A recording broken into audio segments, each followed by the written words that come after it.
Act 3, Scene 6 is the final scene in Act 3, and it is like the final scene of Act 2. A couple of minor characters come out to share with the audience some additional plot points to kind of set up what's going to happen in Act 4. And this scene also gives us, the audience, an idea of how the rest of Scotland is feeling about Macbeth. We know that the Macbeths do not feel very secure and that they are feeling guilty and not sleeping well. And we saw that the feast was disastrous. But now Lennox comes out to tell us how the rest of the country is feeling. And his first speech, this long speech that he gives to this other lord, is kind of sarcastically given, where he's asking a lot of questions and he's kind of pointing out that what's been going on doesn't make a lot of sense. And in doing so, it shows us that the Scottish people have grown suspicious of Macbeth. After that, they begin to discuss some other plot points about Malcolm and Macduff that will be important in Act 4. My former speeches have but hit your thoughts, which can interpret further. Only I say things have been strangely born. The gracious Duncan was pitied of Macbeth. Marry, he was dead. And the right valiant Banquo walked too late, whom you may say, if it please you, Fleance killed for Fleance fled. Men must not work too late.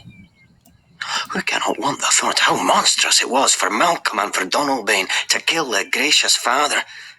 Damn, in fact, how it did grieve Macbeth. Did he not straight in pious rage the two delinquents tear that were the slaves of drinking, thralls of sleep?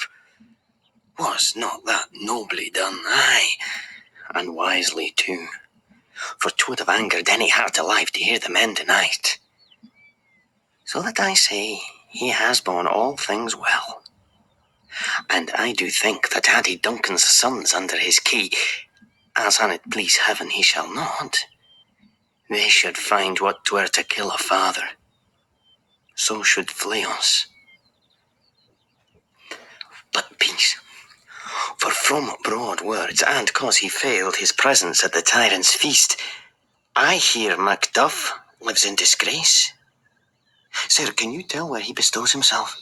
The son of Duncan, from whom this tyrant holds the due of birth, lives in the English court, and is received of the most pious Edward with such grace that the malevolence of fortune nothing takes from his high respect. Thither Macduff is gone to pray the holy king upon his aid, to wake Northumberland and warlike Siward, that by the help of these, with him above to ratify the work, we may again give to our tables meat, sleep to our nights, free from our feasts and banquets bloody knives, do faithful homage and receive free honours, all which we pine for now. And this report hath so exasperate the king that he prepares for some attempt of war. Sent you to Macduff? He did, and with an absolute, "Sir, not I," that cloudy messenger turns me his back, and hums, as who should say, "You'll rue the time that clogs me with this answer." And that well might advise him to a caution to hold what distance his wisdom can provide. Some holy angel fly to the court of England, and unfold his message ere he come, that a swift blessing may soon return to this our suffering country under a hand accursed. I'll send my prayers with him. So here we learn that they have discovered that Banquo is dead. Lennox makes this joke, well, Fleance fled, so I guess Fleance killed him. And then he points out, well, yeah, Macbeth killed those guards, and, no one would have wanted to hear what they had to say. And he's kind of sarcastically pointing out that things have been strangely born, as he pointed out. Weird stuff is going on in Scotland.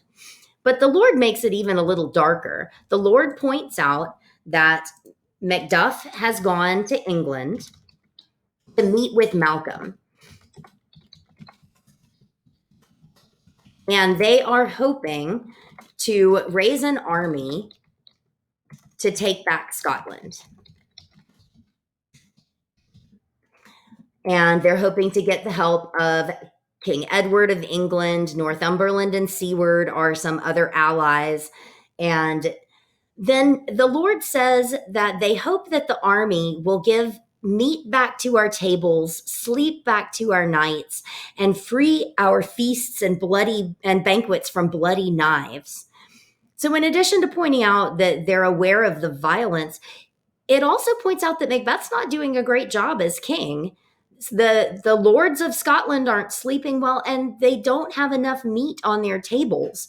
So Macbeth is not even being a prosperous king for his country. We also find out that Macbeth is also raising an army. As it says, the king is preparing for some attempt of war.